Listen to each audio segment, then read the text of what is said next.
एक समय की बात थी। पहाड़ों से घिरे एक छोटे से गांव में गुड्डू नाम का एक गरीब लड़का रहता था। उसके पास बस एक ही चीज थी, उसकी प्यारी बकरी सोनू। सोनू दिखने में बिल्कुल साधारण थी, लेकिन उसकी एक छुपी हुई जादुई शक्ति थी जिसे गुड्डू भी नहीं जानता था। गुड्डू हर दिन पहाड़ों के जंगल में जाकर लकड़ियां काटता और बेचता। उसे बहुत मेहनत करनी पड़ती, लेकिन फिर भी पेट भर खाना मुश्किल हो जाता। एक दिन गुड्डू ने सोनू से कहा, काश तुम मेरी थोड़ी मदद कर पाती।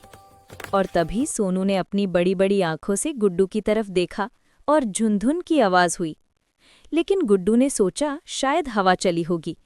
अगली सुबह जब गुड्डू उठकर बकरी को चारा देने गया तो उसने देखा सोनू के नीचे चमकते हुए छोटे छोटे सोने के सिक्के पड़े हैं। गुड्डू चौंक गया। ये कैसे हो सकता है? लेकिन जब उसने सोनू को प्यार से सहलाया तो फिर टुन और एक सोने का सिक्का गिरा। अब गुड्डू समझ गया कि सोनू जादुई बकरी है। गांव में एक लालची सरपंच था, भोलाराम। उसे सोनू के बारे में पता चला और उसकी आंखों में लालच चमक उठा। एक रात वो चोरी छुपे गुड्डू के घर आया और सोनू को चुरा ले गया।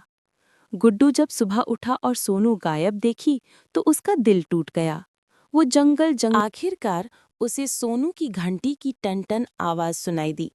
सरपंच भोलाराम सोनू से सोने के सिक्के लेने की कोशिश कर रहा था, लेकिन सोनू बहुत नाराज थी।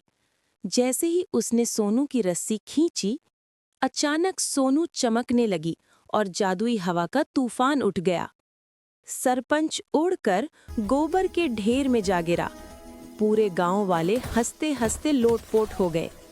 गुड्डू दौड़ता हुआ आया और सोनू को गले लगा लिया। सोनू की चमक कम हो गई और वो शांत हो गई। गांव वालों ने सरपंच को खूब डांटा। सरपंच शर्मिंदा होकर बोला, गुड्डू, ये तुम्हारी बकरी है, कृपया इसे वापस ले लो और मुझे माफ कर दो। सोनू ने फिर से गुड्डू के घर सोने के सिक्के दिए, लेकिन गुड्डू ने सोचा, बहुत ज्यादा लालच अच्छा नहीं होता। उसने सोने के सिक्कों से बस एक छोटा सा घर बनाया और बाकी गांव वालों की मदद की। अब गुड्डू और उसकी जादुई बकरी सोनू पूरे गांव में मशहूर हो गए।